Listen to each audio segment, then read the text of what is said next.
Администрация города Якутска совместно с первым заместителем руководителя государственного строительного и жилищного надзора Якутии совершили объезд строящихся зданий по городу Якутску. Особое внимание было уделено жилому дому по адресу автострада 50 лет октября. Этому дому есть отставание от графика производства работ больше 2 лет. Ведется итоговая проверка. До 20 августа все основные замечания застройщик должен устранить.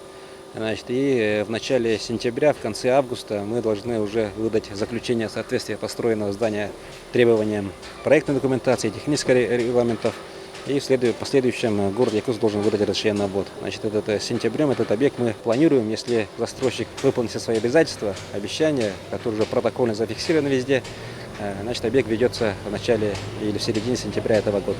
Что касается других объектов, больших отставаний от графика производства работ не наблюдается. Плановая работа ведется согласно графику, есть небольшие замечания, которые будут решены в рабочем порядке. Строящихся зданий в городе много, объезды и проверки будут проводиться регулярно. Надежда Уманова, Айсен Попов, Якутск ТВ.